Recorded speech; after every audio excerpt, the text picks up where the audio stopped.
Baker Mayfield and Bo Nix are both top 10 quarterbacks in fantasy right now. We'll tell you if that'll continue in the second half of the year on this episode of the Locked On Dynasty Football Podcast.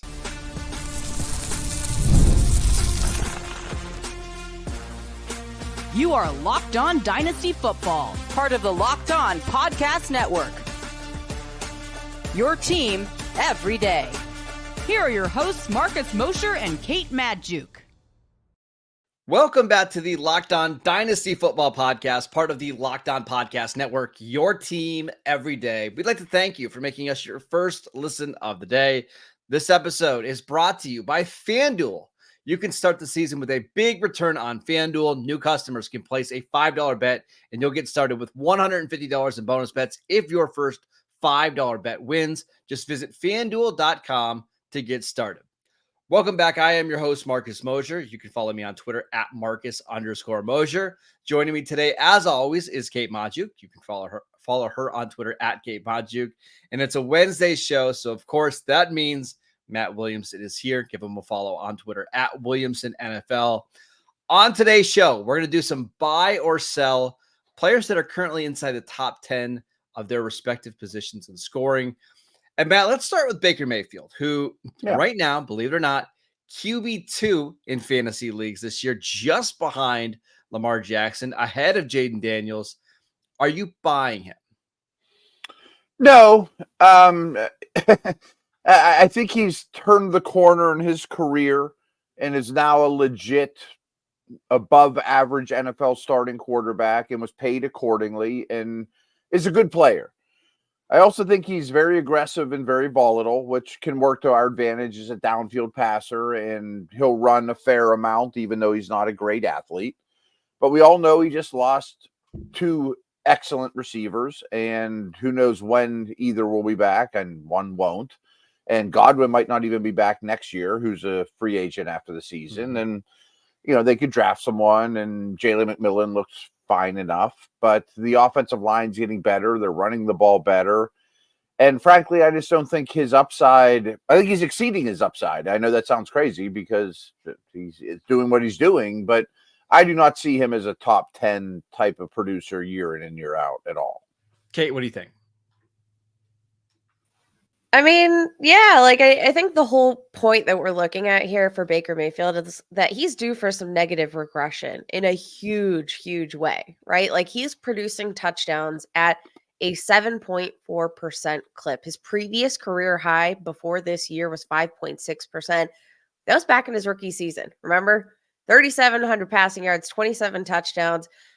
What's crazy is that he's like so greatly on pace to exceed his previous career high in touchdown totals back in 2023 with the Tampa Bay Bucks. It's gotta stop somewhere, right? Yeah. It's gotta stop somewhere. Baker Mayfield is not throwing for 42 touchdowns here this year. And I think the fact that he came out, he looked great, had some ups and downs here in the first game without his two top receivers. I have to imagine that, defenses are probably going to key in on this game plan of kind of, heavily utilizing the tight ends, the running backs, and the passing game. Like, I have to imagine that, what we saw in week 8, 3 touchdowns, 330 passing yards without Chris Godwin and Mike Evans in the mix, I don't think he can sustain that. And I do want to give him credit because he's playing out of his mind right now, but he's got to regress. I can't see a way. So I tend to agree with you guys, but I do want to say Baker Mayfield has now started 25 games for the Bucks. He's scored 52 touchdowns in those 25 games. Like, this isn't just a one half season fluke. Like, he's consistently done this, right? Mike Evans is going to come back at some point this year. Chris Godwin will not. But what if this is just the way that he is? I mean, he's averaging, again, through his Tampa career, 250 passing yards a game. Maybe the Bucks are just going to let him throw the crap out of the ball because, frankly, Matt, I don't think their defense is very good at all. I tend to agree, and I think it's worth noting that he's done this with two different coordinators. He's not necessarily a Canales, right, creation. He's done it beyond that, and with a defensive-minded head coach who's been fine with letting him throw as much and being as aggressive as he is, as opposed to reeling him in. I don't know. I'm just not seeing it. I mean, I don't look at him nearly in that tier. What's he worth right now? I mean, so he'll be 16 in Dynasty, at least going into the month of October. Okay. Here's the thing, though. Dating back to last season, you guys, I know that he's been productive with the Bucs. Again, very encouraged by what we saw with him in Dave Canales' offense. I thought maybe there was a chance he regresses a bit outside of that offense. He hasn't. But even last year, when he had a very successful season with the Bucs, he was not a top-end fantasy quarterback. He had, I think, 4 different finishes inside the top 12. I mean, there wasn't that much upside. I think what's making the difference right now is that Baker Mayfield is using his legs a bit more. Mm-hmm. How long is that going to continue, right? He's not a spring chicken anymore. He's spring chicken in comparison to Aaron Rodgers, but like it's tough because I do think he's gonna get a lot of volume. It's just, can he continue to be this efficient? I want to ask you about another quarterback that I think is in a completely different situation, and that's Bo Nix with the Denver Broncos, currently QB9 on the season. Here are some of the quarterbacks that Bo Nix has outscored this year: Geno Smith, Kirk Cousins, Jared Goff, CJ Stroud, Patrick Mahomes, Caleb Williams, Justin Herbert, Matt Stafford. Matt, do you think this continues? Sorta. I mean, this is the high water mark, but he runs a lot, and I don't think that's going to change anytime soon. I do think Sean Payton creates a lot of easy completions, often to running backs. That pads your stats. I mean, I guess my point is I think he's better for fantasy than the real world, and in the real world, he's getting better and better. But this might be the time to sell. Same with Baker. Like, I don't think he's a league winner. I don't think he's somebody that's an every week starter or anything like that. Kate. I'm probably closer to holding Bo Nix right now. I love the rushing upside, and it's not like this was some sort of huge anomaly, right? Like, we knew that Bo Nix was an athlete that could use his legs as a complement to his work in the passing game here. And we've seen that immediately. Like, love the tendency to run here. We know that's a cheat code for fantasy.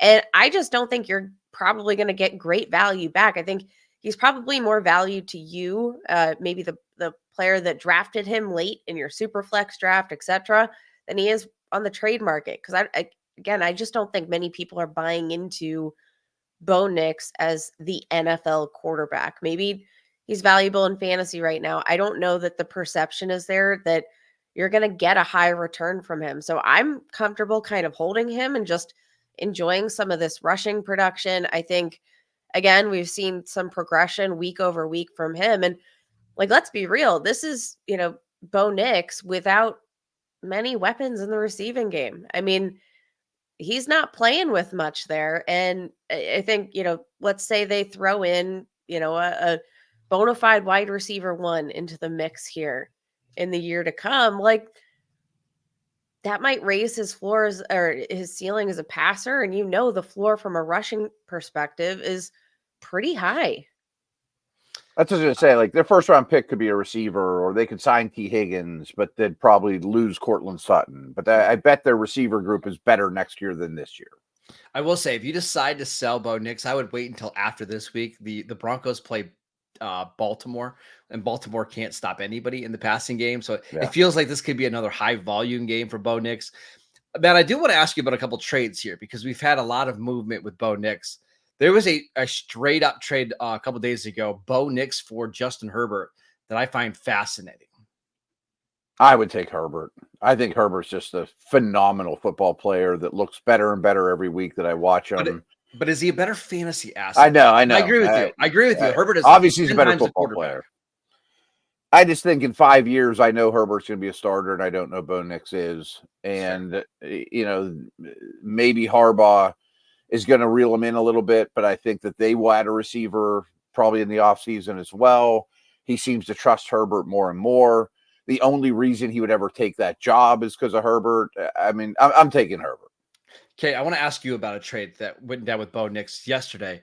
It was a first and second round pick in a super flex league, straight up for Bo Nix. What would you do there? If Bo Nix is your QB2, I actually kind of dig that trade. If you're a contending team right now and you can benefit from Bo Nix right now, I say go for it. If it's going to be a late first rounder, a late second rounder, it's kind of hard to imagine that with this rushing production, at least based on what we've seen so far, maybe defenses are going to key in on that, use a spy more, just try to contain him inside the pocket a bit more, which I think would, obviously deflate his value significantly. But for now, like imagine if Bo Nix is your QB2 in a super flex league, you're probably sitting really pretty on a Mhm. week basis, just given that floor and apparently the upside that he can have when he's posting 2, 3 touchdowns in a game. All right, let's talk about some Bo wider. Nix or Baker Mayfield? Oh, Baker. Definitely. I mean, again, I'm going to call this the Anthony Richardson problem, right? Like, I think I just can't see a scenario now that where Baker's not a starting quarterback in 4 years, Yeah. right? 4 years from now, I could see a situation where it doesn't happen for Bo Nix, right? Like, he's just not good enough, and Sean Payton finds his different flavor of the month. I mean, And I that's think he why I gets think next year for that sure. Yes. I think trading for Bo Nix or valuing Bo Nix is contingent on you being a competitive roster right Yes. now. Because I'm certain, I feel relatively confident that if he is the starter rest of season, which he is, barring injury, that he's going to produce fantasy points. But the question is more about the long term. Baker Mayfield, I kind of have like opposite concerns here. So depends on kind of where you're at in your dynasty build for me. All right, let's talk about some wide receivers that are currently scoring like top 10 players. Should you buy or sell Terry McLaurin? We will get to that next. This episode is brought to you by Bilt. Listen up, renters. You ever feel like you're stuck in this loop of rent payments, just watching your money vanish into thin air? It's time to turn that rent game around and start earning some serious rewards. That's where Bilt Rewards comes in. Bilt is breaking ground as a neighborhood rewards program that hooks you up with points on your rent every month. Pay your rent and watch the Bilt points roll in. Use points to jet off on a dream vacation or put your points toward a flight or hotel stay with 500 airlines and over 700,000 hotels and properties. You can also use your points to book fitness studio classes, redeem them toward a future rent payment. They're designed to meet your lifestyle. Pay rent hassle-free through the Bilt Rewards app. Your rent game just got a major upgrade.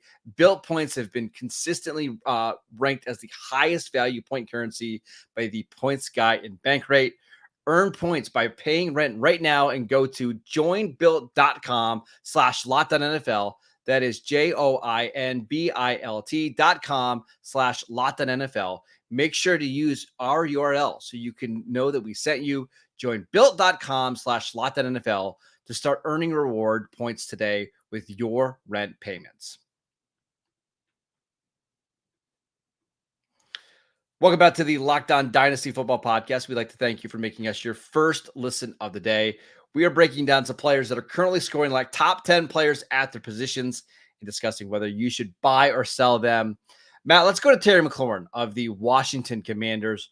Right now, a top 9 fantasy receiver, averaging 15 points a game in PPR leagues. A couple of the receivers that have outscored him this year, Chris Godwin, Stephon Diggs, now on the injured reserve list. Are you buying that Terry McLaurin is a top 10 wide receiver the rest of the way? I don't know about that, but I'm a big fan. I mean, I've had a lot of McLaurin shares over the years, despite terrible quarterback, supporting him. He's a little older than you think. I just double checked that he just turned 29 last month, so he's had some wear and tear in his body. I don't know that his best years are ahead of him, but I think he's a really, really good football player and one of the more underrated receivers of this generation. But I don't know that it's going to go up from here. I think that's definitely not going to happen more than I think about it. I mean, he's probably only going to decline. And I certainly could see the picture where they add a pretty decent receiver in the offseason too. Kate, what do you think?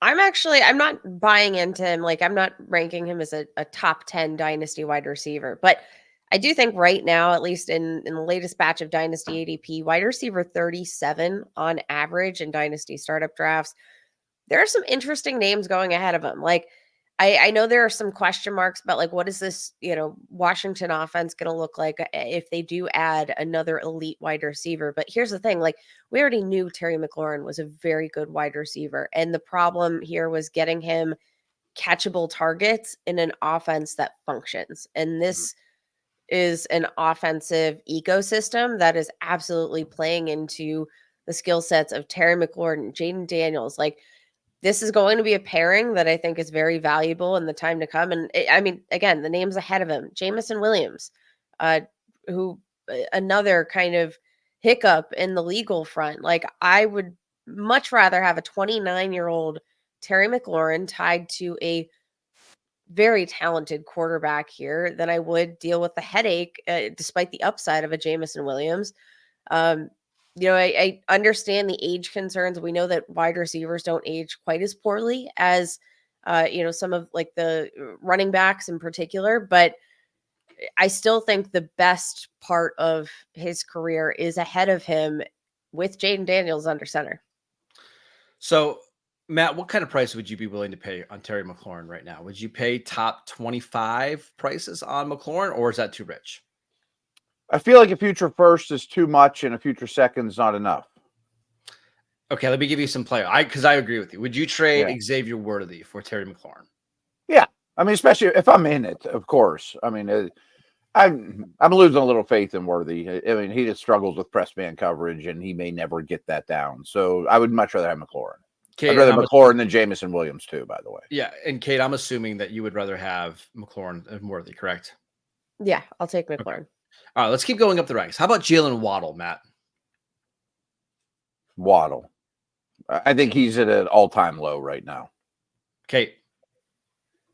I'm inclined to say the same, but I will say, like, these two are much closer than they ever have been in my dynasty rankings now, as opposed to the previous last couple of years. I do have just some like general concerns about like what is Jalen Waddle's ceiling, in this offense where he's the wide receiver too. But we've seen he can also be super productive. It just might be, relatively volatile on a week-to-week basis. But I'll give him the edge probably just on the sheer fact that he's 25 years old, All right, let's go. How about another older receiver? Tyreek Hill is being drafted significantly ahead of Terry McLaurin. Matt, I'm assuming you would take Tyreek? Oh, yeah. I mean, I think he's just too special, and we just haven't seen it lately. I mean, Tyreek's a league winner type guy to me still. Yeah. Kate? Yeah, I'll take Tyreek. Okay. How about Mike Evans? McLaurin. Ooh, he's healthy. I mean, it's so close that you almost have to just take the healthier guy, right? Yeah, I think that's probably the best tiebreaker, but generally speaking, I think you're looking at these guys kind of 1A, 1B. In most circumstances, I would take Mike Evans, but I think it would be a perfectly even trade if you're in a competing window and need a wide receiver right now. I want to ask you guys about another receiver. This player that I'm going to tell you has scored within 2 points of Amon-Ra St. Brown and Malik Neighbors this year, and that's Darnell Mooney, currently the number 12 receiver in fantasy leagues. I don't think anybody is ranking Darnell Mooney anywhere close to Malik Neighbors or Amon-Ra St. Brown. However, Matt, can we get behind the idea of Darnell Mooney as like a top 20 wide receiver, not in dynasty, but just rest of the season moving forward? Maybe top 36. I mean, I think he's like the definition of a wide receiver 3 for redraft. I mean, he's done well. I think we forgot, because it's been a while, how productive he was for a stint there in Chicago. He was a pretty good player there. But, I mean, in dynasty, he's probably wide receiver 45, just off the top of my head. Okay, what do you think? I tend to agree with Matt here. I know that the ecosystem here in Atlanta is much more favorable to, another wide receiver alongside Drake London coming into the mix. But I think the volatility factor there, I'm out on him as really maintaining that value. All right, let's talk about some tight ends because that is a position that has had some really weird scores this year. I want to talk about Tucker Kraft and Cade Otton next. This episode is brought to you by FanDuel. Get ready to tackle the NFL action with FanDuel, America's #1 sportsbook, because right now, new customers can bet $5 and get $150 in bonus bets if you win. The FanDuel Sportsbook app gives you everything you need to place live bets on the NFL all in one place. So when you get a hunch in the middle of the game, like, I don't know, maybe you're watching that Giants-Steeler game and it was 9-9 and you just knew there was no way Pittsburgh was going to blow that game, you can go to FanDuel and bet on any NFL game, all live with and you can view live play-by-play and so much more on the same page where you place your bets. Just visit FanDuel.com to join today. You're going to get started with $150 in bonus bets if you win your first $5 bet. That is FanDuel.com. Never waste a hunch and make every moment more with FanDuel, an official sportsbook partner of the NFL. Welcome back to the Locked On Dynasty Football Podcast. We'd like to thank you for making us your first listen of the day. For your second listen, check out the new Locked On NFL show. 2 shows every single day. 1 in the morning with Tyler Rowland, 1 in the afternoon with Tony Wiggins. And check out Matt on Fridays when he chats with Tony. You can download that podcast wherever you get your podcasts. It's free and available on all platforms. All right, let's talk about tight end position right now because we've got George Kittle at tight end 1. We've got Brock Bowers at tight end 2, Trey McBride at tight end 3, and then a massive drop off. Matt, right now, Tucker Kraft is tight end 5 in fantasy leagues, ahead of Travis Kelce, Mark Andrews, Dalton Kincaid. Are you buying that Tucker Kraft is like a top 7, top 8 option moving forward? Sorta. It broke my dynasty heart when Tucker Kraft and Luke Musgrave ended up in the same place because I was really high on both. And I think we can't forget that Musgrave exists. You know, I mean, that's more of a dynasty conversation than rest of season conversation. But I also think, I know we're going to talk about Cade Otton too. Let's not forget that it takes tight ends a couple of years till they really start to hit their stride. So with both those players and probably Musgrave as well, I do think the best is ahead of them. So I like all that. But the Packer pecking order, receiving targets is really frustrating too. I mean, there's too many mouths to feed. So I'm a believer. I certainly wouldn't move on from him. I'd be starting him every week at this point, but I don't know that I would be actively have to have him pursuing him. Kate. I'm not actively pursuing either of these guys, to be honest. I'm super happy with the production, and in the leagues that I do have one or the other, maybe stashed on the bench, great. I have a plug and play option for now.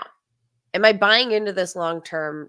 Not really. And I'm looking at Luke Musgrave specifically in terms of the just the construction of the Green Bay Packers passing offense, right? You have Luke Musgrave, who I do think is a very talented receiving tight end. And last year, when he was healthy, he seemed to be kind of the preferred option here over Tucker Kraft in the receiving game specifically. You also look at the fact of how they disperse their targets among the wide receivers, right? Like, this is one of the deepest receiving cores in the National Football League. And it's just kind of hard to envision targeting a guy, specifically in a trade, if, you know, he could be the 4th, 5th, 6th option on his respective roster any given week. In respect to Cade Otton, I think he's going to have a pretty solid close out to the season here. You know, been performing well, going to have an increased opportunity in the passing game, but just not sure that I'm sold on Cade Otton in terms of consistent fantasy value. I want to go back to Tucker Kraft really quickly because in the last 4 games, he has 16 combined targets and he scored 4 touchdowns on those 16 targets. Like, you're just not going to get that type of touchdown production consistently, right? It's too unreliable there. As for Cade Otton, now Otton has scored some touchdowns, and that's obviously helped his fantasy value. 2 touchdowns in the last 2 weeks. but he has 20 combined targets in the last 2 games, right? He's just way more involved. He has 181 receiving yards in the last 2 games. I just trust that he's going to be a more consistent part of Tampa Bay's offense moving forward. I think Kraft is the better player, but I think Otton right now is more likely to finish as a top 6, top 7 tight end this year than Tucker Kraft. 100% agree. And who would I rather have on the Steelers? Tucker Kraft. Yes. Who would I rather have for fantasy? Otton for sure in redraft, and probably dynasty as well. I think he's an ascending player. No Evans and Godwin are phenomenal for him. I mean, I do think he's a every week starter rest of the year. And I forget what you said, maybe a top 6 guy. I don't think that's unrealistic at all. Yeah. And I even want to mention, like, there were games this year, obviously, where Evans and Godwin played, and he was still getting targets. Against Denver, 8 targets. Against Philly, 9 targets. Like, he was already a consistent part of this offense, but now his workload is going up because those guys aren't on the field. And I just think he's a pretty good player. Like, he's really developed over the last couple of years. I'm excited about Cade Otton. Yeah, I tend to agree with you guys on pretty much all fronts here. Cade Otton, I do think, is going to have a fantastic close of the season.